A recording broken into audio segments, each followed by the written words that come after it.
Jay, we have to talk about Brentford. Is your expertise. You follow the club home and away. You even follow additional games, for example, I think the under-23s and all of that. So why should Malaysians keep an eye on Brentford? What's their USP, their unique selling point? What's their USP? I think everybody loves an underdog story, right? I think Brentford are maybe one of the biggest underdog stories we've seen in English football in the last few years. You know, this is their first ever season in the Premier League. They've never been here before. It's their first time in the top flight in 74 years. So the last time they were in England's top division was 1947. So this has been a long, long, long time coming. A few years ago, when they were still at their old stadium, they were down in League Two, League One, and ask anybody who went to that old stadium, it was a crumbling mess, right? Nobody wanted to go there apart from the diehard fans.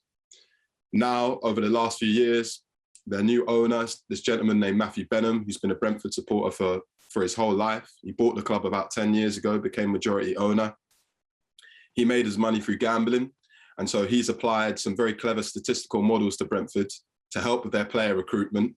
And so now they've made a habit of finding players who aren't very well liked or rated in other leagues, but they perform very well, puts them in Brentford, they develop, they turn them from players that are worth £1 million into £30 million.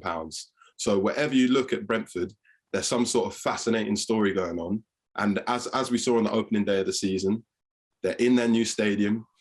The fans are crying tears of happiness. And it's just a great time. It's a great time to be following the club. You know, they've regenerated that part of West London as well with the building of the new stadium. So it's just a fantastic part to be in. So Malaysian fans, forget Man United, forget Liverpool, forget all those teams, because Brentford are hunting them down this year. I think you look at Man United, you look at your Arsenals, you look at Tottenham's, these are clubs that are in quite big areas of the country anyways, and obviously have international fan bases. Brentford's new stadium only has 17,500 people in it. So it's the smallest in the Premier League. They're in a small part of West London where Chelsea are also are. So there's just such a tight-knit community around there. Everybody knows anyone. If you're a Brentford fan, you are at that game. That's it. There's not like millions of other Brentford fans out there in the world. They're a small part of this part of London. And basically I'm saying to, Malaysian fans, come join us, come support us from overseas and be a part of this wonderful journey.